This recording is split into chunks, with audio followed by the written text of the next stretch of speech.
it's my great pleasure to introduce our wonderful panelists. Dr. Dalal Al-Khawass, I hope I said that right, who's the Program Director for Big Idea Ventures, which is a venture capital firm in Singapore and New York. And it's currently raising up to $50 million for its first fund, which is the New Protein Fund. And the aim of that is to invest in the best companies that are working in the alternative protein ecosystem. So very lovely to have you here, Dalal. Welcome. Thank you. Lovely to be here. And we have got Jex Stone. Jex is an interior designer, a wellness interior designer, and the founder of Persona Abode Interiors, which is a London-based company specialising in vegan design for the benefit of people, place and planet. Really great to have you here, Jex. Thank you for having me.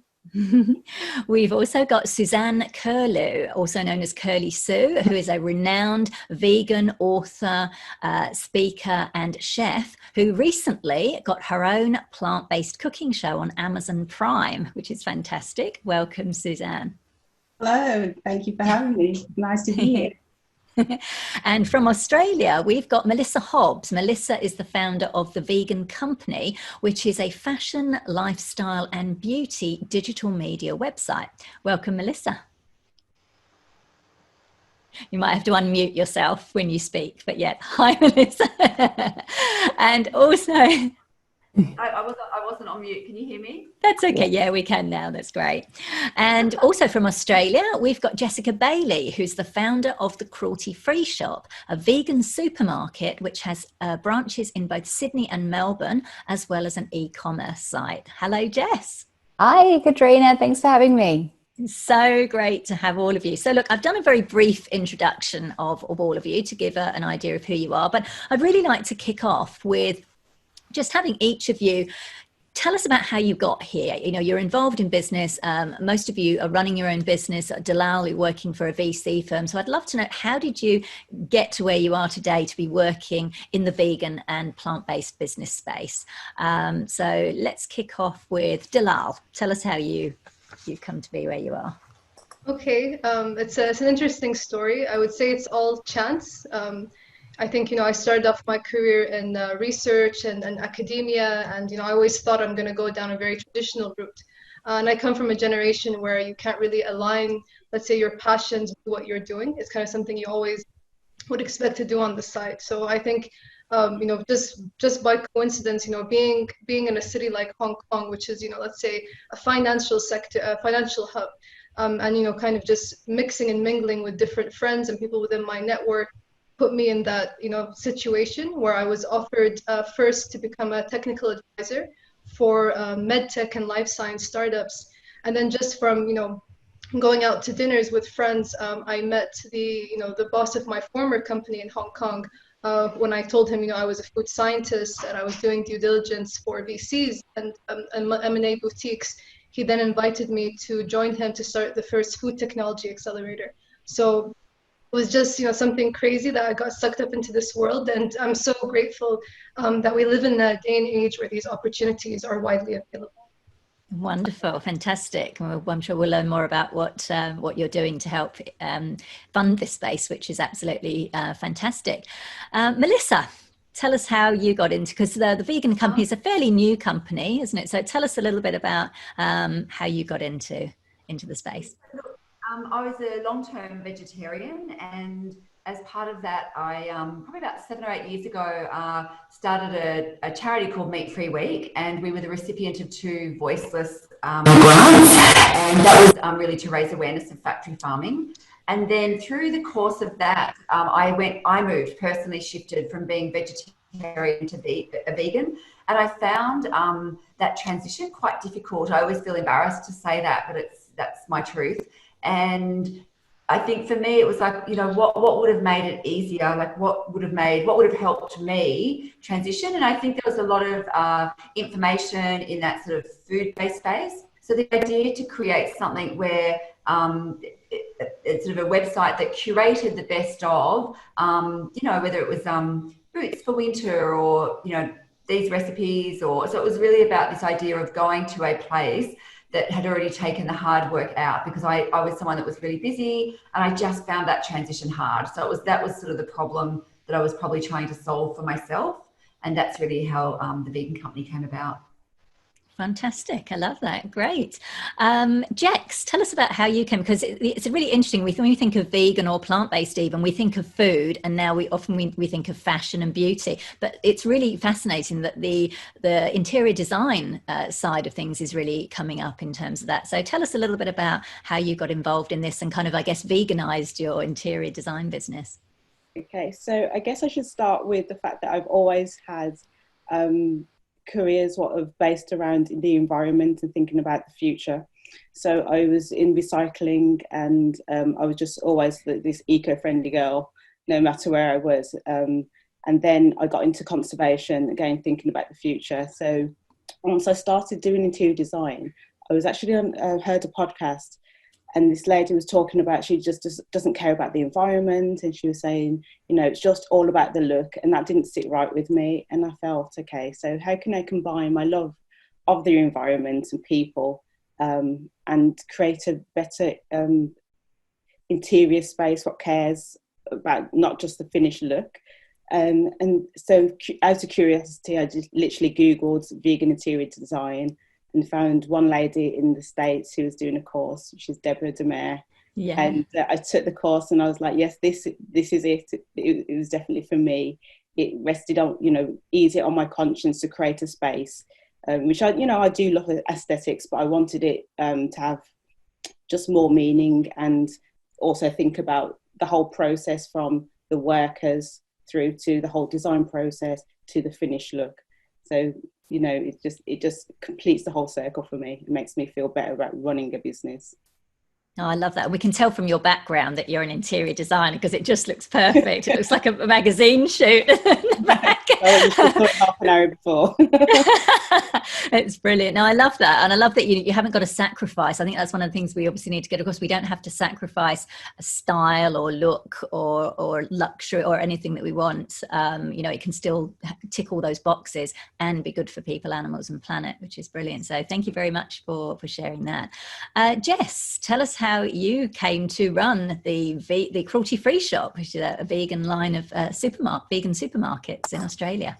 Sure. So when I first became vegan back in 2000, two things struck me. One was that I spent a ridiculous amount of time reading labels at the supermarket. And the second was how many people that when I, excitedly said, I've become vegan, said, oh yeah, I'd really like to do that, but it's just too hard. And so the idea for the cruelty-free shop came to me to address those two issues, to make it easy for people to make the transition to veganism, and to selfishly mean I could do my shopping without reading labels. So that was the start. Wow, I love that. And you initially started online, I believe, and then later you opened physical That's stores. right. It was just at the very early days of online stores. So it was I was doing two things that were brand new. One was hardly anyone knew what vegan meant, and the other was that hardly anyone did online shopping. So, I chose two very challenging areas to focus on, but I was probably a bit ahead of the time. Probably could have waited 10 years to launch, but hey, it's worked. You're a pioneer. Wonderful. And now let's come to Curly Sue, Suzanne, because you're a British Jamaican chef and author and speaker. You've got your wonderful Curly Sue's Kitchen. So you're you've got your business and you're a personality, and now you've got your amazing Amazon Prime cooking show. How did you get into this? Well, I was a vegetarian, first of all, for a number of years. And back then, when I was learning how to be a vegetarian, I was struggling. So every time I found a recipe that I liked, I used to file it. Even though I was a vegetarian, I was leaning more towards veganism even then. So I collected a lot of recipes, and all the recipes happened to be, almost all of them were vegan anyway. So I looked at the collection and I thought, this actually could make a book. So it led me to write my first cookbook, because then I was struggling, because being from a background where my parents are Jamaican, so obviously I grew up eating Jamaican food, even though I was born and raised in London. The recipes I could find at the time, I didn't really like them. They weren't quite hitting the spot for me. So I used to create recipes as well. So I wrote my first book. But prior to writing my first book, I was a news anchor in America. And the television company there had said to me, would you like to come and present some of our cooking shows? And I thought, well, I don't know. And they only did vegan programs on that particular channel. It's the Seventh-day Adventist, which is a Christian channel, and they uphold vegan and vegetarianism. So I wasn't able to do it then, but once I wrote the book, I thought, oh, actually, this might be an idea to approach them and see what they say. So I emailed them and said, do you remember me? I've now written a cookbook. Maybe I could still come and present the show. And they just emailed back and said, brilliant, get on a plane. So I thought, oh, wow. But what I had to do in preparation to going to film the cooking shows is I had to make sure all my social media was all together. And I also had to make sure the book was available from Amazon and all these different things. And then I thought, actually, this is a business. So that's kind of how it evolved from there. And yeah, the rest is kind of history-ish. Yeah. Wonderful. Wow. I love that. And I love how now we'll talk a little bit, I'm going to ask you a little bit about how you got on the Amazon Prime, but let's talk a little bit about the challenges at the moment, because I hosted a panel, actually a trade panel for VegFestUK on Friday. And I did ask the businesses that question. Obviously 2020 thrown up some massive challenges in terms of lockdown, COVID-19. I mean, it's just, really just bizarre. So I'm curious, how has this situation impacted on your business, and what have you done to either survive or thrive? I'm going to start with Melissa. Because you're already online, actually. So I know a lot of businesses had to kind of pivot to online. You were already online. So yeah, tell us a bit about what the challenges have been. At the time when it hit, it actually forced us to do more things like pick up live chats. So I suppose it was like, okay, what can we be doing more in terms of reaching an audience? And so things that we hadn't been doing, which seems so obvious now, we're just, whether it was chatting to designers, we started a section on the website called Vegans We Love. And what we found is that really lifted engagement with the audience. But I suppose that the thing I'd say about COVID is that it's brought up, I think, this would be everywhere. I think everywhere is looking at, okay, well, our world has changed fundamentally, and what does that mean? And and Katrina, I know you and I had this conversation, but for my business partner and I, that's raised questions for us of, okay, well, where are we going? What's our direction? I won't go too much into it, other than to say that COVID for us has really made us question our business model, how we work together, and what that means moving forward. So, and that potentially may not have happened had COVID not happened. So, I think I'd like to think that the outcome of that will be great, but that in itself has raised challenges from a business point of view. Right. Lovely. Thank you. Appreciate you sharing that for sure. Jex, how is it? Because I know with some of obviously the food businesses, they were kind of classed as essential and people, obviously everybody's got to eat, whereas interior design, people may not necessarily be thinking about it, or is that not the case? So how has it impacted your business? Actually, it's impacted it in a good way, because people are actually thinking about home more. They're spending more time at home. And the home is serving so many more purposes than it was before. It's become our workspace, our school, cooking, everything's involved there. And it's made people nitpick just a little bit more. But it's also helped people slow down, because I'm not a big fan of consumerism and just buying and buying and buying. But now, because trades haven't got the stock, people have to wait. So you've got it's more of a slower thought process, so people can consider more about wellness and consider more about what they're bringing into the home in the first place. And of course, it's easier to talk about health when this whole pandemic is about health at the end of the day. So it's a much easier conversation to have, and I don't have to push things like creating a space where it's got clean air. It's just like, okay, I need to breathe. They get it now, so it's an easier conversation. So it's great for me. And have you found that people are still approaching you? They still want your kind of services at the moment? Yeah, and it's more from a health perspective as well. Brilliant. I love that. That's great. Jess, what about you? So you've got both physical stores in Sydney and Melbourne, and you've got your e-commerce. So what's been the situation? And obviously you sell vegan products, and I know you've said to me in the past, they're not necessarily health products, they're vegan, plant-based meats, plant-based cheeses, lots of amazing and treats and everything. So tell us a bit about how it's impacted you and what you've had to do. It's been such an interesting time for everybody. You can't predict anything from one week to the next. And the challenge has been, well, on the one hand, we've got our shop in Melbourne, which is in complete lockdown. We're classed as an essential service because chocolate's essential, of course. But, we're struggling to find work for our staff to do so we can keep them on the books and keep paying them so they can survive. Whereas in Sydney, we've got the opposite problem. Our online store has gone absolutely berserk. We've, nearly tripled sales overnight. And so the problem dealing with in Sydney is trying to find enough resources and scale really, really quickly without any notice.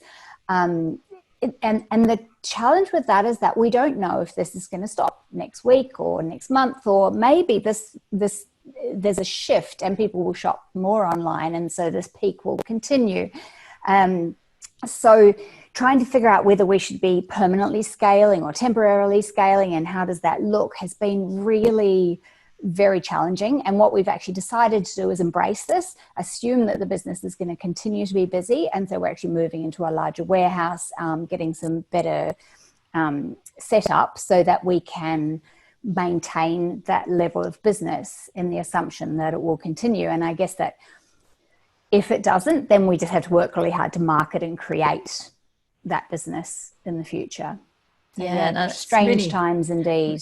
So definitely. Yeah. No, it's really interesting. And I'm curious about yours because I know you stock a lot of products from outside Australia because you're a very specialist vegan supermarket. Has that side of it been impacted in terms of, have there been delays in getting certain stock? Yeah. For the first couple of months, no, but then the supply chain disruption started to kick in. And yes, we've started to see some delays with stock coming in, but that's sort of pushed another part of our business, which is developing our own products. And so I've sort of fast tracked some of our own product development.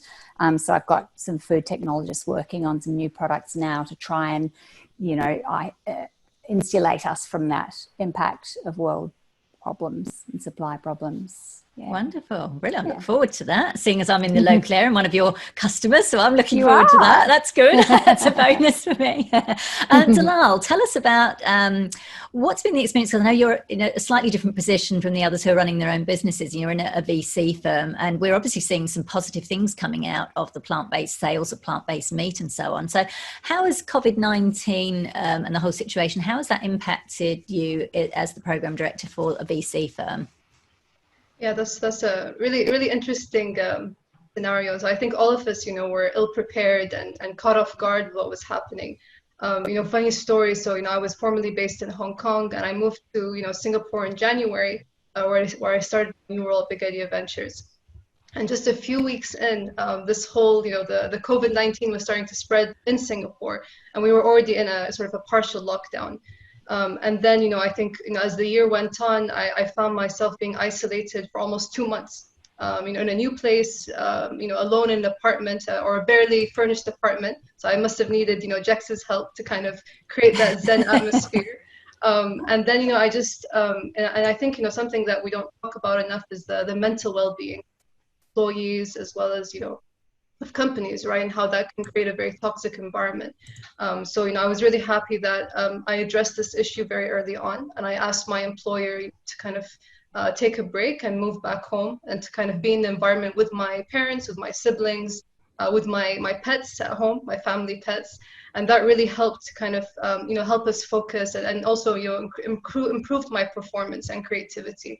And I'm very cognizant of that as the director of all, the people that are working underneath me, to make sure that they have the right sort of mental well-being to prepare themselves, and also to, because our work is basically working with entrepreneurs. We have to be in a sound state of mind to make sure that we can build and encourage their businesses to grow.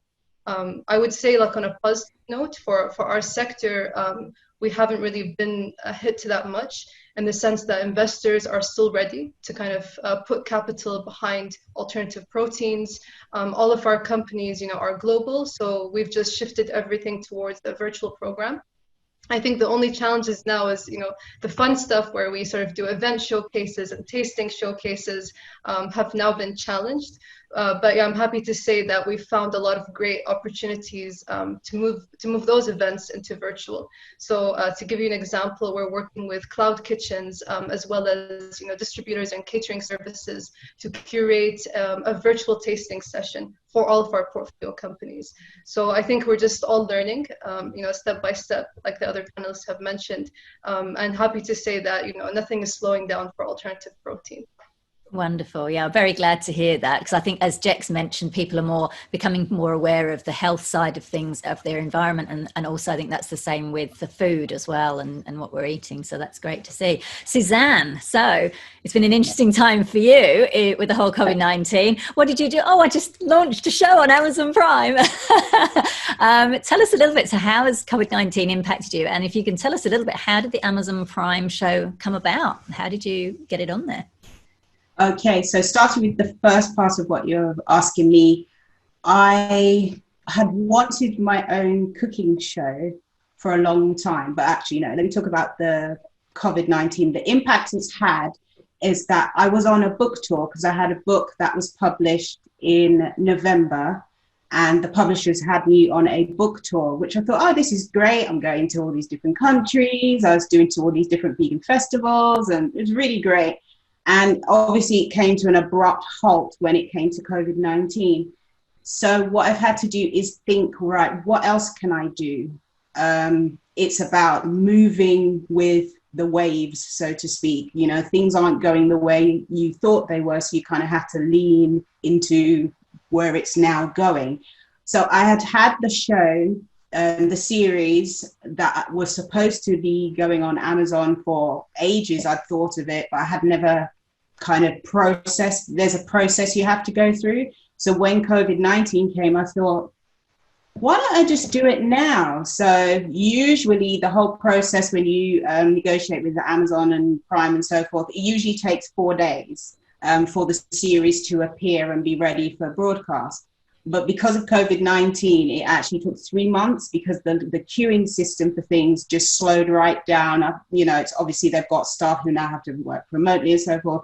So I just thought, okay, I'll just work with them. So I worked with them, and then they came back and said, actually, there's something that you've missed. So I thought, okay, no problem, I'll fix that, and then I'll be at the same place in the queue. Nope, it went almost back to the beginning. But fortunately, then the queuing system went from 3 months to a month. So it only took a few more weeks, and then, boom, there it was. And there was a campaign, promotions campaign for the series, which took off really well. VegFest News picked it up, and then once VegFest News has picked it up, then that kind of opens up the door for lots of other vegan news outlets and so forth. I did loads of interviews and stuff, so I was really pleased. So what's happened as a result of COVID-19 is I've had to think differently, think outside the box, and also think of what else can I do. So instead of going to vegan festivals to promote my book, I've had to go to different online sessions similar to something like this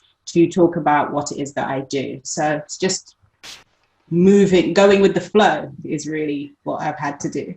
Fantastic. But your show is based partly in Jamaica. So did you have to fly to Jamaica during COVID, while there was lockdown, or had you already done that beforehand? Yeah, it was filmed beforehand. Yes. Oh, okay, good, great. Okay, I was wondering how you did that. Brilliant. Thank you for sharing that. That's wonderful. So, and I just want to remind the audience, please do, just a reminder, this is an interactive panel. Please do post your own questions. Use the Q&A function. We will come to those as we go. We're not going to save them all to the end. I'm happy to come to those as we're going along. So if any burning questions come up for either any or all of our panelists, please just do type them into the Q&A section. So it's 2020. There's still far fewer women in C-suite positions in business, and also typically female founders are underfunded, or they have been. We're starting to see, I think, some shifts happening now, but still, we're a fair way behind. So I'm interested in your views on this, and why it's important for women, and particularly vegan women, to be supported in business, whether that's working as an employee or running their own business. Dalal. you've worked in the sort of the corporate sector, you know, the food scientists, and now you're working with entrepreneurs. What are your thoughts on this? Yeah, it's really, yeah, I think when we look at it, of course, you know, there's always going to be, let's say, women's struggles with entrepreneurship and business. And then, you know, you go into kind of, you start to break it down into, of course, women of color, and then, you know, women with different ideologies and missions. And I would consider, you know, a vegan woman as part of someone who has a different ideology than the majority of the public. So I think what you typically will see, I think, you know, with a lot of different, you know, sectors, is there will be a very homogenous idea of what, you know, your employees should be, what they should look like. You know, personally, I'm a person that I always look like a different ethnicity depending on my hairstyle. I've been called Mediterranean, North Indian, Caribbean, you know, and actually I'm an Arab woman. So depending on who I speak to, and then, you know, where they think I'm from, I can already see their inherent bias. So this is something that we all have to be more aware of and cognizant of. And, you know, I would say that, you know, with investments and fundraising, you know, it's rampant with these biases. And an investor will see, let's say, a portfolio, and we'll see, like, you know, the team composition, and automatically, you know, if there are, you know, let's say a more diverse background, or let's say a name that they're not familiar with, or let's say a region where these people are based from, that will ultimately affect whether they're going to deploy capital or not. So I think this is something that we're living day in and day out. And, you know, I'm happy to say that it is becoming more of an issue, and people are waking up slowly that we have to stop this inherent bias. And we have to also make a statement that if a team is not diverse enough, if there isn't inclusivity, or let's say women representation on the board, or within, let's say, the co-founding team, that there should be a problem. It shouldn't be something that we can just tolerate and accept time and time again because it's a great idea. And at the same time, you know, I would say that, you know, having these biases, it also affects, you know, how women take themselves as well. So I think, you know, there needs to be more help and support for women, and especially vegan women, to kind of groom them into these leadership roles, give them the chances, the opportunities, and let them make mistakes. No one's perfect, and that's why, you know, like, they are the top picks, right, when they're not getting the funding. So I'm really happy to be working in a sector where we can groom our founders, where we know we do accept companies that, let's say, aren't complete, that aren't the best, because we believe they have the potential to be the best. And that should be the rhetoric going forward. And, you know, I think at Big Idea Ventures as well, I'm really lucky to work with, you know, visionary men and women who have this agenda, who really want to create a more inclusive environment, and invest in a broad range of entrepreneurs, you know, global entrepreneurs with global backgrounds of ideologies, ethnicities, nationalities, religions. We have to really make sure that we can be as inclusive as possible. Yeah, I love that. Thank you. Thank you so much for sharing that. I'm going to come to Suzanne because I know I saw an article you were quoted in recently where you talked about how, particularly as a woman of color or just a person of color, you have to kind of work twice as hard to get noticed and, you know, get those kind of opportunities. So I wondered, would you like to share some of your experience around that and what you would like to see change? In terms of change, unfortunately, we have a long way to go. And I think the recent events that have happened this year with George Floyd and the whole Black Lives Matter has, for the first time for many people, helped to see what the Black community are faced with, or people of color in general are faced with when it comes to discrimination.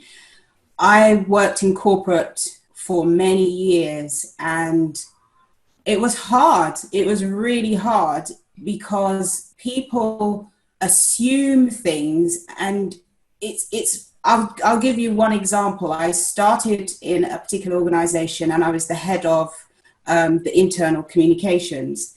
And as soon as I came in on the first morning, I'd been told already where I was sitting. I just went to sit down, and the person who was sitting next to me said, oh, I'm sorry, you can't sit there. And I said, oh, sorry, why? She says, oh, no, the PAs, they sit at the back. So I thought, okay, I'm not a PA. So I just ignored her, and I thought, okay, I'll carry on sitting down. And then she kind of came up behind me and was kind of ushering me, like touching, almost pushing me on my shoulder. I said, no, you need to get up. You need to get up. I said, why? She says, no, the PAs sit at the back. And this is Suzanne Curlew is my boss, and she's starting this morning, and she's sitting here. So you need to go and sit at the back. So I said to her, just so you know, I am Suzanne Curlew. And she said, Oh, I'm really sorry. I didn't know. What was more annoying for me is none of the PAs who were sitting at the back were black. So why did she think I was a PA? It's really irritating because one of the things my parents always told me, educate yourself. It's a way to move away from stereotypes, to elevate yourself. If you work hard, if you study, if you climb the corporate ladder, you will do well. And what I did, I climbed the corporate ladder, hit the glass ceiling, and then I thought, this isn't it, you know. Because when you hit that glass ceiling, when I interviewed for the role of the director's role, for communications for a particular company, they couldn't tell me why I didn't have the role. Because I said, oh, I'm willing to learn and grow. And, you know, what do I need to work on next so I can get there? They didn't have an answer. So my boss at the time, who was the HR director, he said, I'm going to be really honest with you. And if you quote me, I'll deny it. They would never put somebody who looks like you in that position. Go and look at the organogram for people in that position in this company and tell me what you see. He said, you'd be lucky if you see even one woman, let alone anybody who's of color. And he said, if you want to progress, you're going to have to leave. And that's when I thought, oh, this is what the glass ceiling is. So what it needs to be is, you need to kind of think to yourself, who is the best person for the job? Not the best person who looks like me, not the best person who has the same accent or the same passport or the same physical abilities or orientation or any of the strands of diversity. Are they the best person for the job? And you have to be fair, because that's what I had to do for myself. I had to think, right, is this the best person for the job? I don't care what they look like. No, don't care about gender. Can they do a really good job? And when you start to think, right, am I biased because they're from Essex and I'm from Essex? Or am I biased because they're a woman or a man or whatever? Then once you start to think that way, then you will stop recruiting people or gravitating only to people who have something stereotypically in common with you. So that has been my experience. And I think what I would like people to know is we are all human beings. We all have the same color blood. It's time to think differently, and it's time to be fair to everyone. There's only one race, and that's the human race. There isn't, everything else is just politicals. We're all one race, and that's it. So that's really interesting. I love what you've shared, Suzanne. So in that case, what are your thoughts then on affirmative action? Affirmative action can work, but then it can go against, it can work for and against. So it depends. And it depends how you execute the affirmative action. If you look at, for example, I worked for a company where it was 97% were white male over 55. So they would need affirmative action because, boy, I mean, you know, yeah, it's just ridiculous. So in that case, it was looking more at, you're not going to employ someone just because they're not white, male and over 55, but you're going to look more as, let's be fairer and more diverse, because it can't be only those people categorized in that way who are perfect for the job. So I think it depends how you execute it, but you still have to be fair. If you have 10 people that come for the job and the person who's best for the job is a white male, then fair enough. But it's about your perception of what you think is good enough, and what are your prejudices, and are you being more stringent on the people who don't fit the look or the background that you're looking for. So affirmative action can work, but you have to be careful how you execute it, I would say.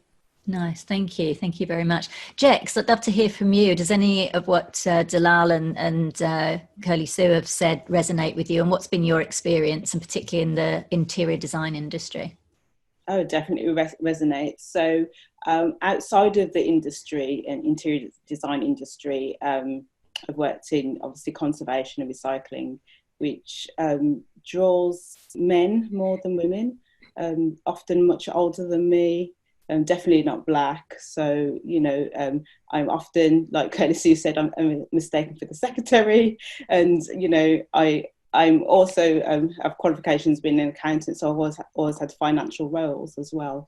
But they just don't, you know, I'm the one holding the purse string, but they just pass it on to me. And they don't pass, you know, just goes over their head that I actually might be in charge of something, and they look for the male and like, oh, it's only you here. And, you know, and I get that time and time again. But with interiors, it's a little bit different because it is very populated with women, but they don't look like me again. Interior design is considered that luxury, but at the end of the day, everyone needs homes. And, you know, at any level, whether you're, you know, a millionaire, billionaire, you know, a lower income, your home affects you, and it needs a diverse range of designers who understand the millionaire, who understand what it's like to be in a low income, and also if you your cultural traditions and stuff like that. So I've always said it's like how a shower is designed. It's mainly driven towards people who will wash their hair every day. I'm sure Curly Sue will understand we don't wash our hair every day. So having that overhead shower is just it's annoying. And I remember talking to someone who's actually on Netflix and who's a designer, and I said, you know, this problem, and he was like, well, just wear a shower cap, it doesn't really matter. But it does matter, because we have showers all the time. You know, we need that range, and we need that level of understanding from people, and it only can come if you're allowing the people who have got those voices and those ideas that you've just not thought of, you hear them and you understand, and then you consider that as well. It's all well and good listening, but you've actually got to put some action behind that listening as well. Yeah, fantastic. Brilliant. Thank you. Thank you so much for sharing that. Melissa and Jess, do you want to chime in on any of that, your experience? Because I know you've had different backgrounds. I know, Melissa, for example, you've come from a media background, from working with Murdoch, Press News Limited, for example. Is there anything you want to say on that? I feel, first of all, that anything I'm going to say will sound quite lightweight, because they were just three incredible responses. What my background, because it was in media in Australia, was very different. It was in magazine publishing, and I suppose the contrast, and it's almost a little painful now as we move into this sort of more woke, you know, with businesses being woke and the consumers being woke, or this conscious generation. But I look back over that 20-year career, and so in magazine publishing with News Limited, it was largely women. So I worked with women, predominantly women, which was fantastic. But what wasn't fantastic is it was predominantly white women. We all looked the same. I mean, literally, we all sort of dressed the same. We looked the same. We drove the same sort of cars. I mean, it's almost cringeful. Like, you look back and go, wow, it's so obvious now. And I remember a few of us at the time would kind of go, look, what's wrong with this place? It's so Anglo. And so there was kind of an awareness back then. And I do remember when I was in a role just before I resigned as a strategic director, and I employed a woman who I won't say her name, but she was Indian, and she was wonderful. She was a wonderful strategist, and she caught so much. I had a lot of, I suppose, people in my office regularly criticizing her work, challenging her work, and you know, at the time, she identified it correctly, and we still were in touch. Actually, we built a friendship, but it was racism. I mean, it really was, and it did definitely, the way her work was judged in comparison to others. You know, she was held to different standards, and she reported into me, and I feel that I was able to give her support. I ultimately left, and she left not long after I left, but it does that sort of sticks with me. Going back to your question about vegan women in business, I think that the thing with veganism for me is that we are still a minority group, and yes, we're growing. And I think, you know, because of our veganism, there's probably a fight in us, whether it's about the environment or health or for animals or a mixture of all three. You know, for me personally, and it was the reason I started Meat Free Week as well, it's wanting to make this world better. And not everybody understands that drive. You know, I think that's can be hard to explain to people. So I would like to see more vegans in business, men and women, people of color, like, you know, really, simply because I think that we come from a place that is about compassion and kindness and wanting to make the world a better place. And the world needs more of that. I mean, that is the bottom line. Like, I think that we understand now that our relationship with the natural world is fundamentally broken, and we are seeing that. Obviously COVID-19 is, gosh, if we didn't need a slap in the face, that is it. But, you know, the bushfires that were raging in Australia and in Brazil with the Amazon, the school strikes that were happening. So people are wanting change. And I do think that we're going to see this with millennials and Gen Z pushing and not accepting what perhaps my generation thought was okay, or just didn't, you know, knew it was wrong, but didn't know how to fight it. So yeah, I think I think as vegan women, as vegans and as vegan women, we have a really big role to play in the years ahead in terms of how the world is shaped commercially. And absolutely. Yeah, I completely agree with you on that. Thank you. Jess, do you want to add anything?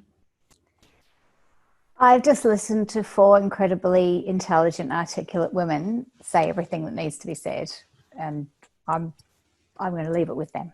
Okay. All right. Fair enough. Cool. Wonderful. So what advice would you give to vegan women, you know, whether it's younger women or, you know, vegan women who are older and looking to perhaps change or pivot, buzzword of 2020, who want to combine their passions or their politics, whether that's, you know, environment, obviously around animals, particularly around veganism or, you know, animal advocacy. They really want to combine. And I know someone already touched on that about sometimes it was expected I think it was Dalal mentioned you have your corporate or your job, and then you do your kind of passions or your activism outside of that. But now we're seeing more people wanting to combine the two. So I'm just curious, what advice would you give to vegan women wanting to combine their career or their business with their passions? I'm going to start with Curly Sue, because you've kind of done that. So I think we all have. But yeah, talk us through that.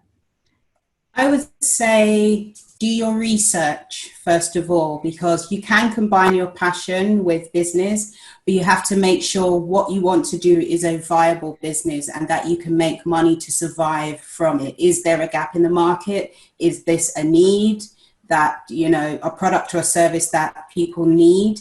And also, if you're going to start a business, what are the different income streams you can have for that business? Because particularly now with COVID-19, a lot of businesses have had to think differently. So where they may only have had one stream of getting an income, they've now had to think, right, what else do I do? What do I do next? So think of the income streams and learn, a bit like how Jex said she did a course on vegan interior design. Do a course, learn, get the qualifications, and also always think of your business in a way that you want it to look polished and professional, because sometimes with vegans, we can be focused on the product and on the service and not necessarily the presentation as much, but look at how do you present it, because there's still a bit of a stereotype on, oh, the vegan looking one or the vegetarian looking one, meaning it looks kind of frumpy and dowdy.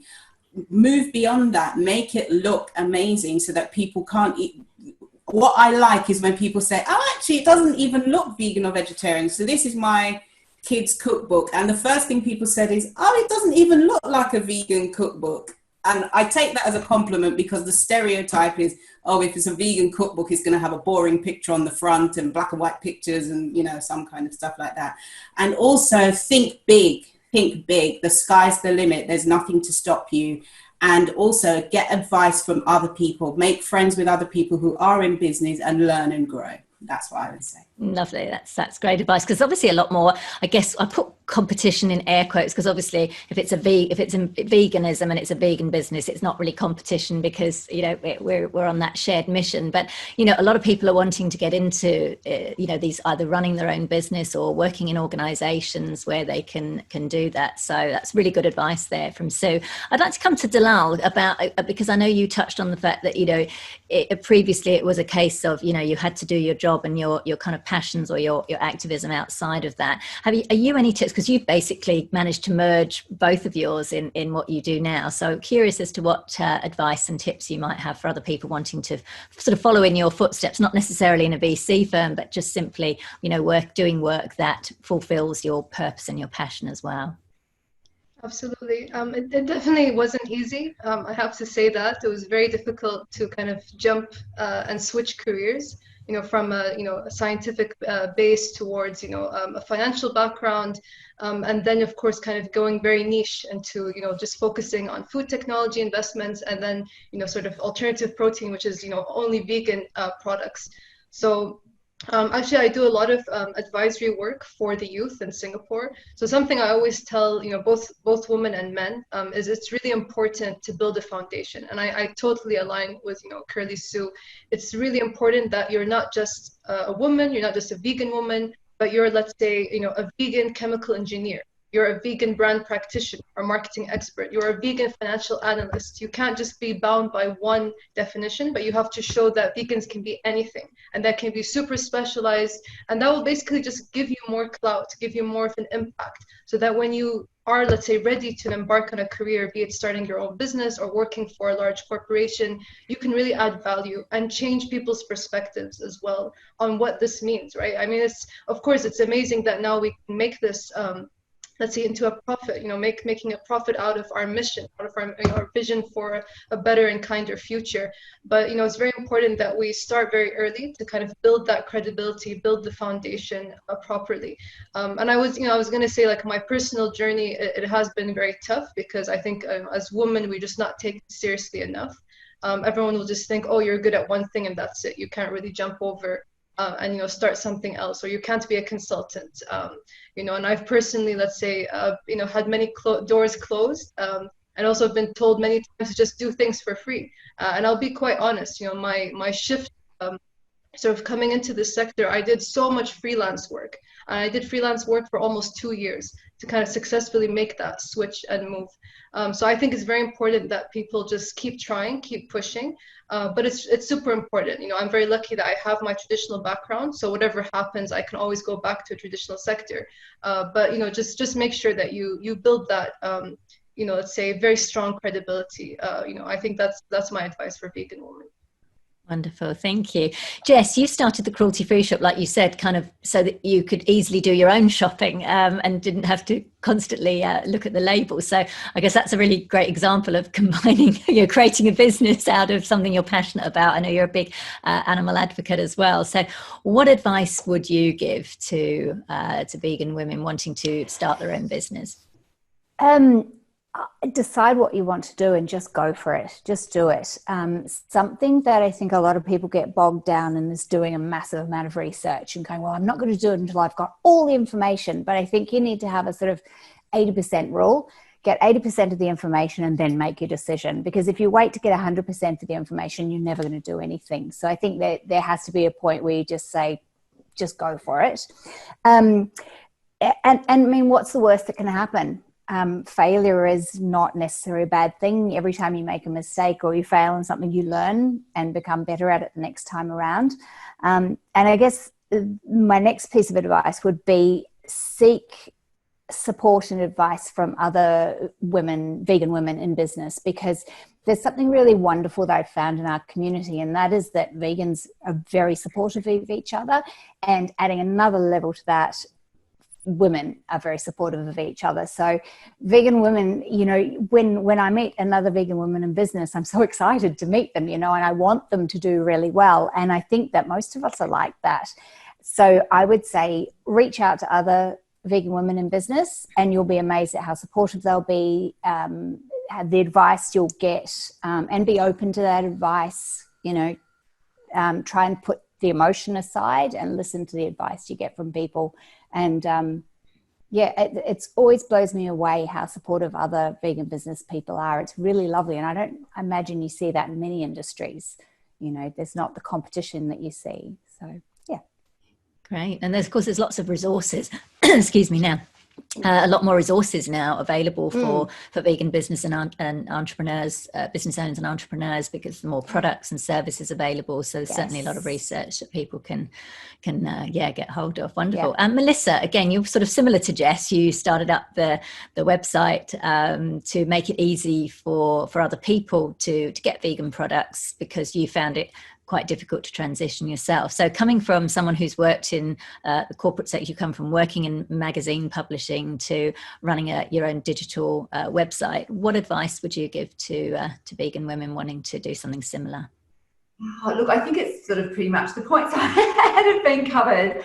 But look, what I'd say is that it takes sometimes, what's that old saying? It will take, you earn half as much and it will take twice as long. So I think that just being prepared, like I always have a thing of what gets me out of bed, because I know that you're going to have tough days.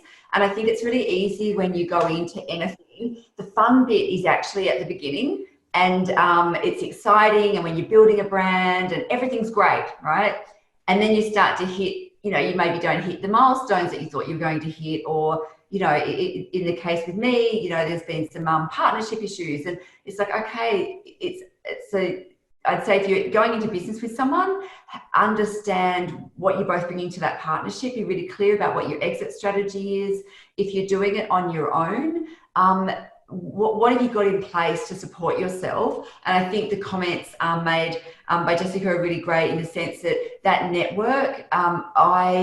When I started the vegan company, I didn't actually know that many vegans, and it's a couple of years on, I just feel like I've got the most incredible support network that's been built. And it's exactly true, actually. By reaching out to people, I've not really ever felt this sort of, particularly coming from cutthroat publishing women's fashion magazines.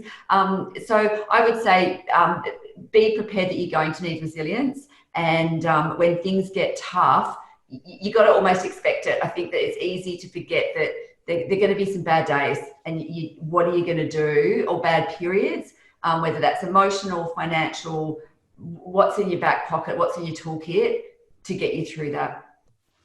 Brilliant. I love that. Thank you, Melissa. And Jex, what advice would you like to give to vegan women to combine their career or their work or their business with their passions? I think you've got to really be prepared to go against the norm and be comfortable with that. You're going to be confronted time and time again with people who, justify why they're not vegan, and why, what you're saying is all wishy-washy when it's not, which is their issues. But you've got to stand firm in what you believe in, really, and, keep pushing. And just because someone isn't vegan, or you just haven't got that thought process at the moment, doesn't mean they won't eventually get there. So still engage with them, but also engage with those who are already there. And, it's a different kind of style. So you've got to position yourself so you can sell in two different ways. That's my advice, really. Just be comfortable and happy to go against the grain time and time again. And I know Melissa touched on resilience, and it's interesting. When I wrote my book, Vegan Ventures: Start and Grow an Ethical Business, like one of the questions I asked over 60 vegan entrepreneurs is, what quality do you need to be in business? And actually, resilience was like the number one thing that people said. So, and I'm curious with you, Jex, because I know you said like people aren't expecting you, like one, as a woman, and second as a woman of color. Have you ever been like maybe like someone's potentially hired you or said, oh, this sounds great, and then when they found out that you're either a woman or a woman of color, like rejected you? And if so, how have you handled that? Yes. So they see maybe background or something, or they'll see where I've come from work wise, just hearing my voice or something, and then it's like, oh, okay. And you can pick it up. I'm very big on reading people's faces, so I pick up really quickly. And I just like, well, that is it. I'm comfortable with who I am, and if you don't want to work with me, that's fine, because I wouldn't particularly want to work with you anyway. Mm-hmm. So but it happens in different ways. As a woman, it happens not so much in interior design space, because people expect that it's going to be a woman anyway a lot of the time. But as a Black woman, there aren't many Black interior designers that are showcased. There are quite a lot of us, but we're kind of hidden in the mix. Even though we obviously stand out quite a bit, but people haven't seemed to notice us. But you've got to, just be happy and comfortable with who you are.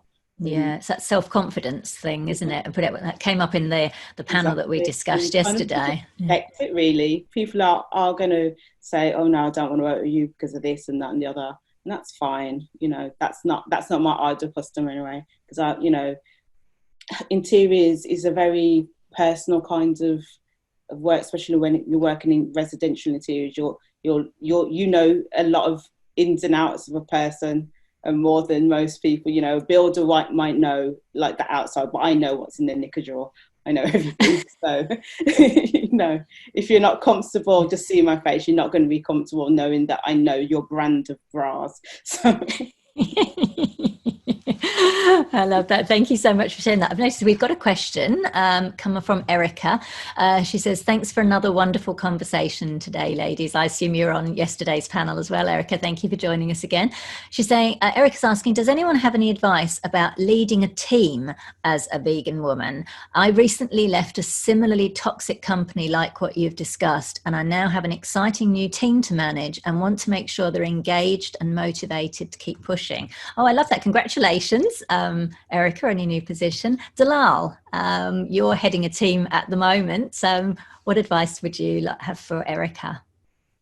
Yeah, I mean, it's a great question, and also congratulations. I think, at least for me, I think the most important thing as a leader is, you know, adaptability and communication.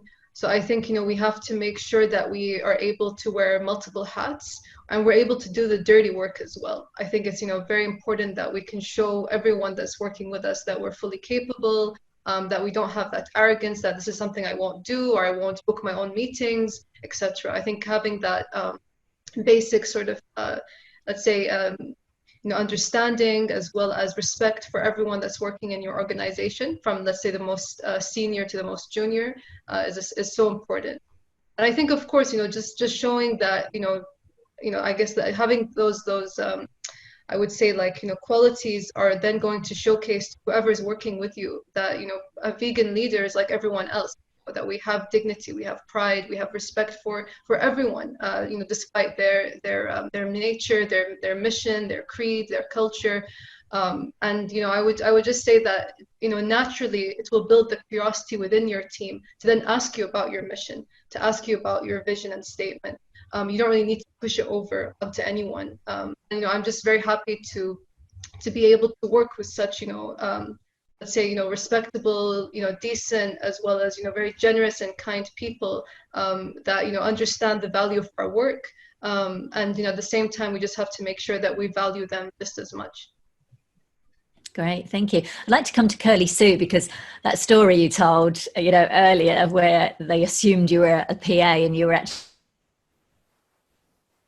Any advice for Erica about how did you turn that around, like from being assumed to be the PA and then it's like, oh, actually no, she's, you know, in charge of us. So how did you go about leading the team and getting obviously the respect you deserve, and to, you know, to reverse those stereotypes? And any advice for Erica on how to lead the team as a vegan woman? I'll be really honest. I'm a practicing Christian, so I always try to practice what I believe.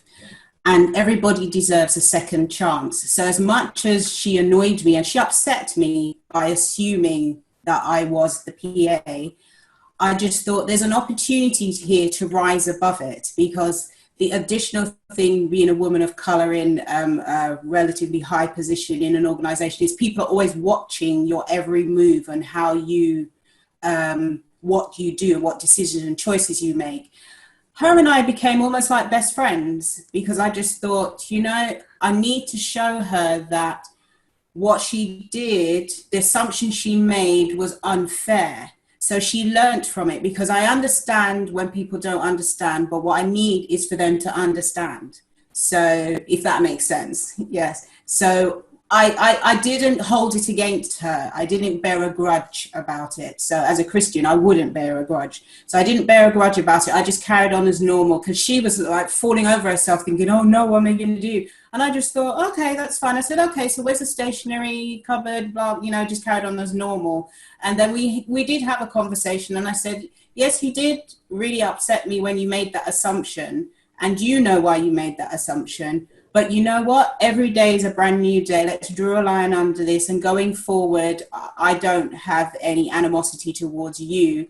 So I just left it at that. And with regards leading a team, again, as a woman of color, people can either think you're a pushover or think you're going to be really hard and aggressive in everything that you do. So again, I'm not an aggressive person in that way at all. So I always try to be fair. So I always try to look at it the other way. If they were my boss, what would I want them to do? And I always make a point of telling them that. I always try to think of it the other way around. If you were I and I were you, what would I want me to do? What would I want you to do? I said, look, I'm firm, fair, and friendly. I'm firm in this is what needs to get done. I'm fair. I'm going to do what is right. And I'm friendly. My virtual door in an open plan office is always open. You can always come and talk to me. I don't want you to be afraid to speak to me. So it's about being fair and friendly.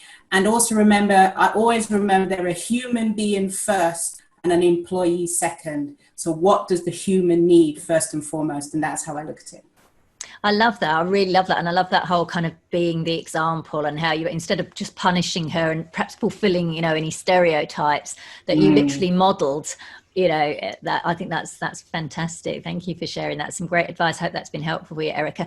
Jess, you have got staff. You've got various staff in your different regions. So you've got staff in Melbourne, staff in Sydney. You're not always there to oversee them directly. So any tips? What advice could you offer, Erica, on leading a team?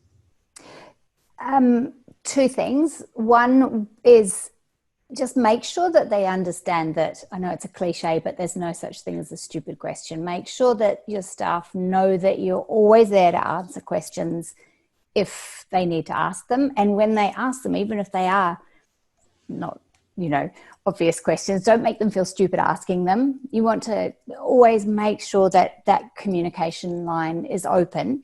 And secondly, I would say micromanaging is the worst possible thing you can do.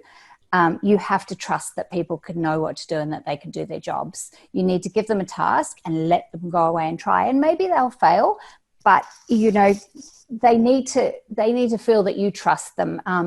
I think the only ever work situation I've been in that I quit was when I was micromanaged. And I'm sure my boss didn't mean to do it, but it just made me feel like they thought I couldn't do my job. And I never, ever want to make anyone feel like that. So, yeah, trust, delegate, and make sure you have open lines of communication. I love that. That's a really good point about the micromanaging. You sort of feel like, and I was chuckling when you said that. I chuckled because I work sometimes with my partner Tracy, and sometimes because with technical things, sometimes I will kind of go to take over, and she'll say stop micromanaging me. So I was kind of laughing, but I get what you're saying. It's really hard not to. Yeah, because you just want to fix it forward, or you want to get it done. But you're absolutely right. They're not. No one's going to learn anything unless they. And it undermines them. Exactly. Yeah. Exactly. Tracy's going to love this when she watches the recording. Jex and Melissa, did you guys, either of you would like to add anything on leading a team? Do you want to go first? I was just going to say, no, I think that covered, I agree with everything that's been said. Cool. Jex? I was just going to add to know what your missions are and then relay those to you're working with. I don't necessarily see them as working under, but working with you, alongside you, which I think changes dynamics in itself anyway. And just, be clear in the first place of what your missions are, and then telling them so they can uphold them, even if it's not, necessarily their lifestyle, but at least they have that level of respect to carry that on, because they are representing the business at the end of the day. Yeah, fantastic. Wonderful advice there. I hope that's been helpful for you, Erica. And good luck in your new position. That's really exciting. We've got, I think this is a comment from Ciao Bella. I'm assuming you're based in Italy. Ciao Bella. Thank you for such inspirational contributions. I have an idea for a business, environmental, and this year has been so encouraging. I'm going to go for it. I've been vegan for 35 years. Wow. Love to everyone. Alison. Oh, I see. Alison, that was your handle. Your name is Chabert. It's Alison. Thank you so much for sharing that, Alison. How exciting. And absolutely, I think, as our panelists have said, do go for it. So that's wonderful.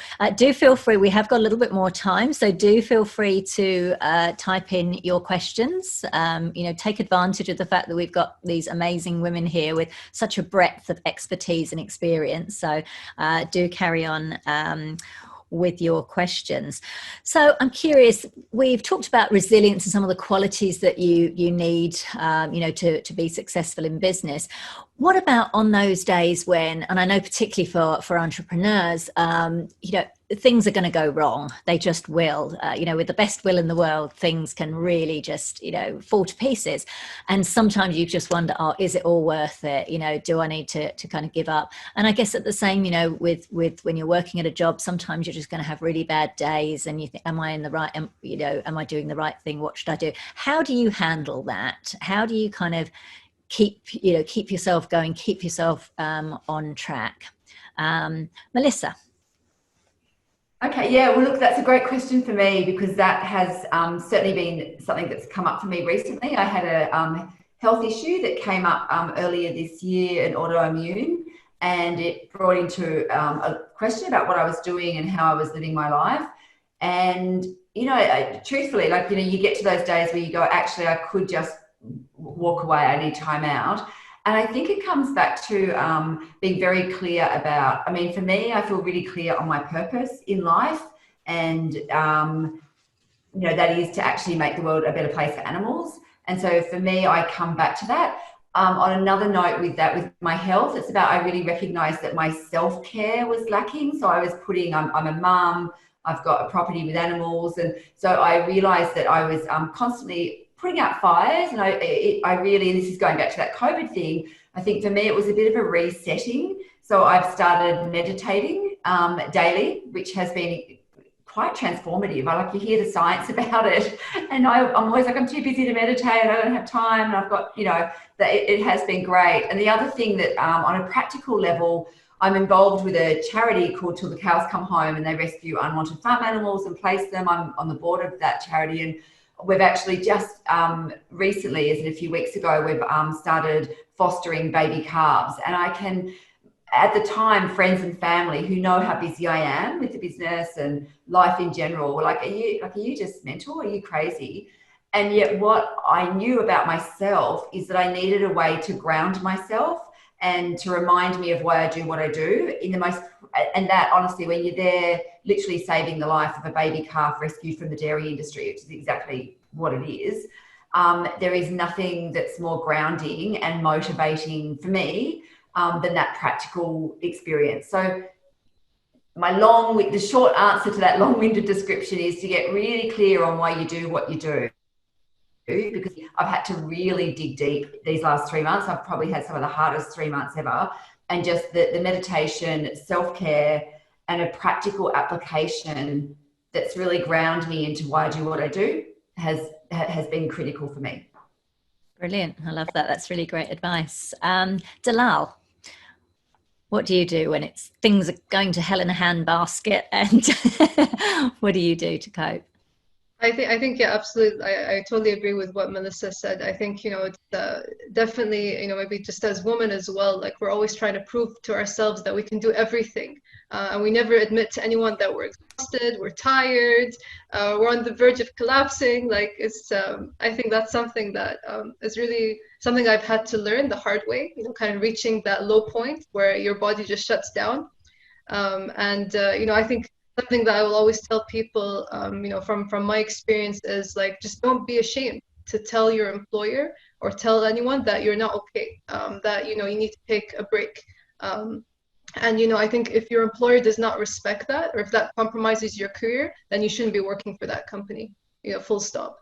So I think, we're always going to hit, a low point, have, of course, bad days, and investment doesn't go through, or, whatever reason. I think, we just have to learn how to let go, reset, and just go back into things that will remove that negativity. Personally, I try to just go to the gym, meet up with friends, or even play a video game now that we're living in quarantine times. So just do something to reset. Hopefully that will make whatever, bad situation you had at least look a bit better, and then you can find the ways to pick up the pieces. Great, thank you. That's great. Curly Sue, what do you do? Because you do so many things. You're an author, speaker, consultant. You're doing lots of things, and I can imagine, things don't, like you said with your Amazon, Prime thing. It didn't admit you had to kind of go back to, the beginning. So how do you cope in those kind of situations? I'm very good at overloading myself, so I have to monitor myself. I'm very good at thinking, okay, I have 50 things on my to-do list today and all are going to get done. Obviously, it doesn't get done. So I monitor myself and I try to keep a day book, a bit like when I worked in PR agencies, of what I get done in a day. It doesn't always work, but what I'm doing in a day. And I sometimes check in with my sister and say, is this too much to do in one day? And things like that. So I have to monitor myself. But also sometimes if I get fed up or I'm feeling a bit down, I think sometimes you need a day off. You just have a breather. You just sit, eat vegan cookies and watch Netflix or something, go for a walk, or just take a day out, because I think a lot, so I'm always in my head. So sometimes I think I need to play Candy Crush, or I need to do something that doesn't require thinking too much, just switch off for the day, or just have a day I'll just go shopping. It's not as much fun now as it used to be, but hopefully those days will come back. I went to Regent Street, all masks and gloves and everything, and I just did a little bit of shopping, went to Whole Foods, looked at what new vegan stuff they have, and that was kind of like a day out for me. And then I came back, and I always try to you have to look after your mental health, and you have to look after you as well. So sometimes I think there's a culture in the UK of if you work long hours, that's really good. It actually isn't. It's not productive. So it's looking after yourself, exercising, eat well, sleep well, drink water, doing all the things that you should do to remain healthy, and being around people who are positive, people who don't want you to do well, because as everybody knows, not everybody wants you to be a success. So, keep those people to a minimum, but kind of gravitate towards the people who want you to do well and people who will help you move forward as well. So main thing is to be positive, and if you have a bad day, it's just a bad day. It's not a bad forever. So that's how you have to look at it. I love that. And just following on from what you said about, the eating the cookies and the watching the Netflix and not feeling guilty about that. Because I know sometimes even I will do that. Like I'll be just like, right, I need a time or an afternoon or an evening. Usually, I've usually done like a good, a full day's work, like during the daytime. I've maybe even done a little bit more till about 8 o'clock at night. And then there's just times I'm just like, and I'll sit on the couch and I'll watch maybe 4 or 5 episodes or something. But sometimes I'll think, I'll feel a bit guilty, like, I've just wasted that time, binge watch. So it's like getting over that. If you're doing that every single day, obviously, and you're not proceeding, that's one thing. But I think for every now and then, it's like, if that helps you to decompress, which it does for me, a good British drama, something, detective thing, whatever, I love all that. I think it's to do that and to not feel guilty about it. Because I'm sure as women, we probably do that more. And I don't like to gender stereotype, but I would hedge a bet that more women will kind of feel guilty about taking that time out. And you're right, we need to normalize that, to say, yeah, it's fine to do those things, whatever works for you. Well, yeah, wonderful, thank you. Jess, what do you do? Because this was a new business for you. I know you've been running the cruelty-free shop for a while, but particularly with the physical stores, they've been going just a few years now, whereas your online store has been going a lot longer. And it can be stressful, things gone. You've had a fire to deal with. Your Melbourne, never this was before even COVID hit. You had a fire in Melbourne, which must have been incredibly stressful.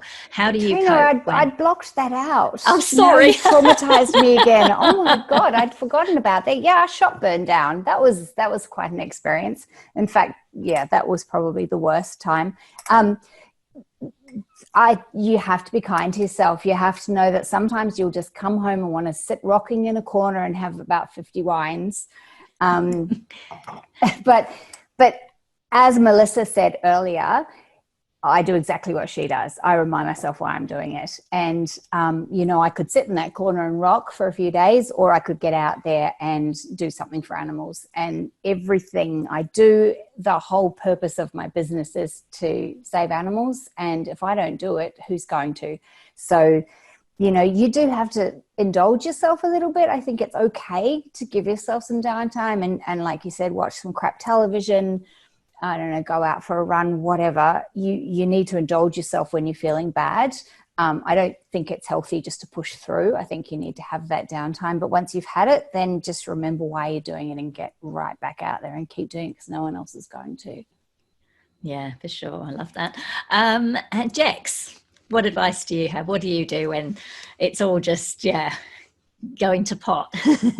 So ever since I was about 7 or 8, I've done this literally every day. I just spend like 5 minutes thinking about all the event, you know, all the possibilities what happen in the world, whether it's happy or sad, and then put myself in that and realize actually I've got it pretty good. It's not that bad. So, you know, from people dying and suffering and stuff, I'm not going through any of those situations. So that kind of just brings me back to a place of being really humble. And also just doing something what I have no idea what I'm doing. So for me, it's doing my allotment. I'm a very much a nature girl, to be out in nature, but give me some dirt and I have no clue.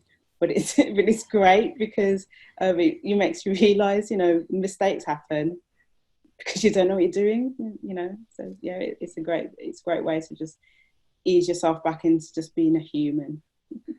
Yeah, for sure. And I love what you said about the excuse me, the gratitude as well. Because, and it's fine to, you know, acknowledge, you know, things are getting on top of you and everything, but then to kind of put it into perspective and yeah, look at the positive and what you know, what's really going well, can help to at least balance you out. And then you do the self-care as well combined with that. So I love what you said about that. Nishma has got a question. She's saying, being self-employed can be isolating. Are there any forums where you bounce your ideas or thoughts? Well, there's certainly Facebook. I can quickly jump in there. There's certainly some Facebook groups, Nishma, like the vegan, I think it's called Vegan Professionals Network, which is for vegan, basically people, whether you're employed or whether you're a vegan business owner or entrepreneur. That's quite an active group. I'm one of the co-admins on that, and that's an international group. There's, I think there's LinkedIn groups as well, like for vegan professionals. There's specific groups for countries. Like I think there's one, I think Nishma, you're based in the UK. You know, there's places like Vegan Businesses UK, there's Vegan Businesses Australia, etc. So I think maybe join those kind of groups can be a good thing, where you can, you know, post a question and get some feedback on. I don't know if anyone else wants to particularly jump in on that. Just no? Okay. So basically, yeah, I think online there's quite a few resources, Nishma, to go on, whether it's Facebook groups or LinkedIn groups, particularly spring to mind. So that's great. So we're coming up to literally to the finish now. We've probably got about 5 minutes. If anyone's got any last minute questions, now is the time to type them in. If we don't have any questions, I'm just going to ask our panelists just to go through just briefly and tell us what have been the key things that you've learned as a vegan woman in business. Start with Curly Sue. I'm going to be really honest. One of the things I learned early on in business is, I think I exhibited at VegFest years ago. It was one of the first places I exhibited as a vegan business person. And prior to that, I did think that vegans were kind of the crystal powered, tofu wearing, Birkenstock wearing, kind of, you know, with strange views of the world, those kinds of people. And I was standing at my booth at VegFest and I looked and I thought, they're everyone from everywhere. There's no stereotype, because I was trying to kind of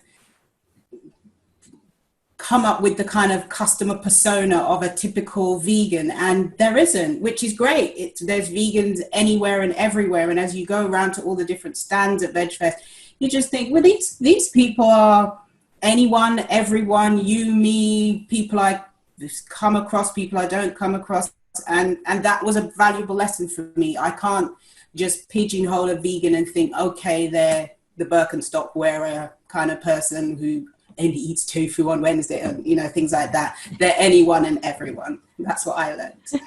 Oh, I love that. We certainly are. I mean, we're such a diverse group. You know, I love sparkle and bling and everything. You know, we're just so very, very different. I love that.